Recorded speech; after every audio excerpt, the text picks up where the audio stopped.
This Friday on Kin. Shaky tooth and had to punch it out for you. You're always such a soft.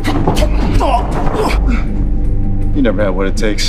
Back off from Ananya. You don't deserve her. I admit it. I'm very attracted to you and I do want to be with you. Kin. Friday on 5. More episodes of Kin are available on demand for free on MeWatch. Brought to you by Mitsubishi Electric StarMax Air Conditioner. Sakuntalas, satu kali makan hari-hari mau. Babuji, saya datang untuk makanan kegemaran saya. Sakuntalas, hantar rumah pun boleh. Yo. Tatkala Singapura memerangi wabak COVID-19, ada di antara kita yang bekerja tanpa lelah dan menyumbang lebih daripada biasa. Dari penggerak yang memberi makanan percuma kepada warga emas, sehinggalah ke pekerja pembersih di kejiranan kita. Merekalah wira di balik tabir. Kongsi dan beritahu kami mengapa mereka wajar dihargai. Layari sginvisibleheroes.com.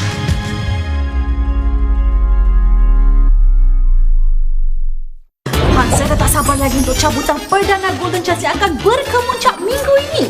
55 pelanggan Golden Chance telah menangi jumlah wang tunai sebanyak $55,000. Mungkin anda yang akan menang $22,222? Nak tahu siapa? Saksikan cabutan perdana Golden Chance di Manja. Tuah anda, siapa yang tahu?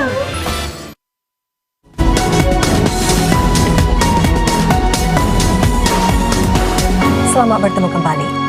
Dalam perkembangan politik di Malaysia, Speaker Parlimen telah menerima saranan usul tidak percaya terhadap Perdana Menteri Muhyiddin Yassin. Usul itu difalkan oleh mantan Perdana Menteri Dr. Mahathir Mohamad. Dr. Mahathir berkata Tan Sri Muhyiddin tidak mendapat sokongan majoriti anggota Parlimen. Belum dapat dipastikan sama ada usul itu akan dibentangkan semasa sidang Parlimen pada 18 hari bulan ini yang berlangsung sehari. Pada awalnya, sidang itu dijadualkan berlangsung 15 hari mulai 18 Mei hingga 23 Jun. Namun kerajaan kemudian memutuskan untuk mengadakan sidang Parlimen hanya sehari berikutan penguatkuasaan Perintah Kawalan Pergerakan. Di Malaysia juga pendakwa terkenal negara itu Ustaz Ismail Kamus telah dikebumikan di tanah perkuburan di Taman Lembah Keramat, Kuala Lumpur pagi tadi. Allahyarham meninggal dunia 12.30 malam tadi di kediamannya di Ampang. Bekas Ahli Dewan Undangan Negeri Gombak Setia sehingga 2004, Allahyarham Ustaz Ismail Kamus, 72 tahun, dimasukkan ke unit jagaan rapi ICU Hospital Kuala Lumpur kerana serangan jantung dan angin ahmar sejak 26 April lalu. Pada 9 Mei tahun lalu, Allahyarham yang juga pengasas dan penasihat Pusat Rawatan Islam Darussalam Malaysia dilaporkan menjalani pembedahan jantung di Institut Jantung Negara. Selain menyandang jawatan di beberapa institusi, Allahyarham juga adalah seorang perunding motivasi dan pendakwa bebas dengan memberi ceramah agama di luar negara termasuk Singapura. Presiden Amerika Syarikat Donald Trump berkata beliau serta naibnya Mike Pence telah diuji dan disahkan tidak dijangkiti virus COVID-19. Kebimbangan mengenai hal itu timbul setelah salah seorang pekerja yang melayani Presiden Trump disahkan positif COVID-19. I just had a test, as you probably heard. In fact, I had one yesterday and I had one today, and it's negative. Mike just had a test and it's negative. Testing is not a perfect art. No matter what you do, testing is not a perfect art. So we test once a week. Now we're going to go testing once a day. Presiden Trump juga berkata beliau mahu melonggarkan sekatan perjalanan antarabangsa pada masa yang tepat.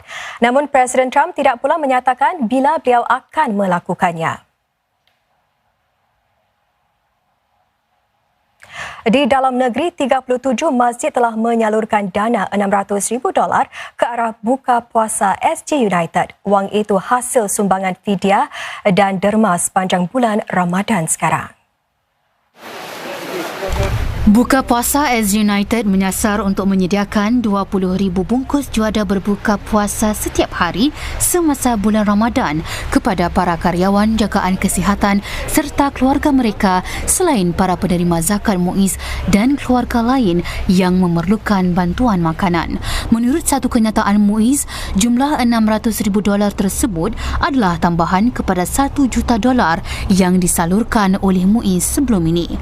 Ia juga menggariskan komitmen dan sokongan masjid-masjid Singapura terhadap inisiatif buka puasa SG United semasa tempoh pemutus rantaian COVID-19 sekarang.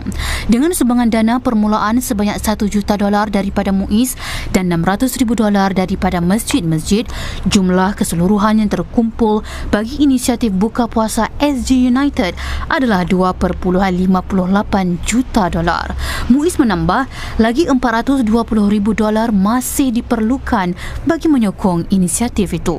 Orang ramai yang ingin menyokong usaha murni ini boleh menderma menerusi laman berikut. Mulai hari ini, sebuah robot berkaki 4 akan ditugaskan memantau jarak selamat di kemudahan-kemudahan NParks dan taman-taman kejiranan. Selama 2 minggu, robot bernama Spot ini akan diuji cuba di sekitar kawasan Taman Bishan, Ang Mo Kio. Ia berupaya mengharungi rintangan dan laluan berlekuk serta dilengkapi kamera untuk menganggarkan jumlah pengunjung di taman-taman. Buat masa ini, Spot akan ditemani para pegawai peronda NParks. Robot ini juga digunakan di kemudahan pengasingan masyarakat di Changi.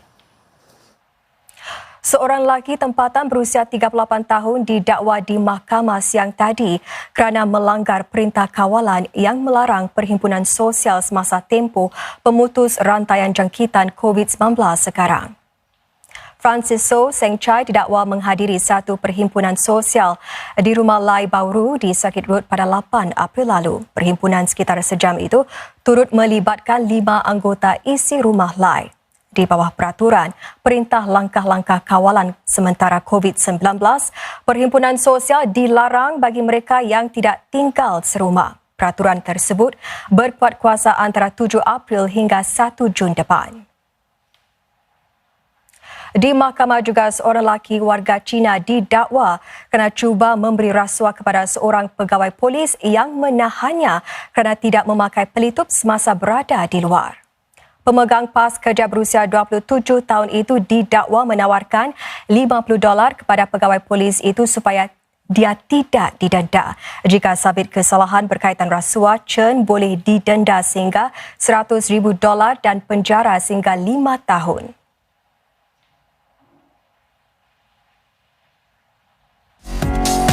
Dalam liputan selanjutnya nanti, Singpost kembali meraih keuntungan setelah mengalami kerugian setahun lalu. Sebaliknya, SIA dijangka mengumumkan kerugian buat pertama kalinya akibat COVID-19 dan kejatuhan besar harga minyak.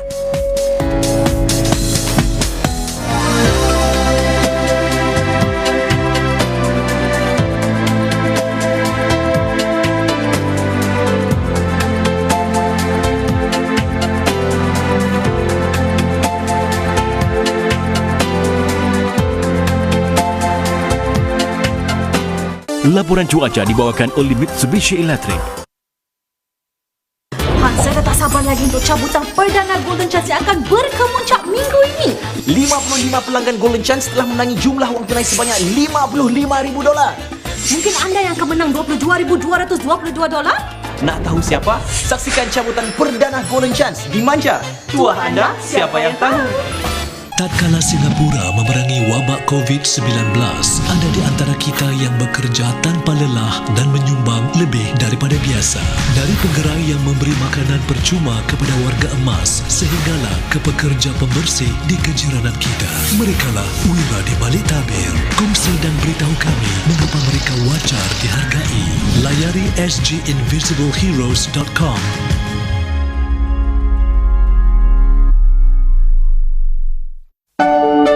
Belanjawan berdaya tahan dan kesepakatan akan bantu menyelamatkan perniagaan-perniagaan dalam masa-masa sukar ini.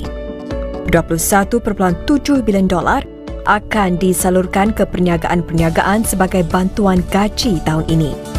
Pada April dan Mei, subsidi gaji untuk semua pekerja setempat akan dinaikkan. daripada 25 kepada 75%.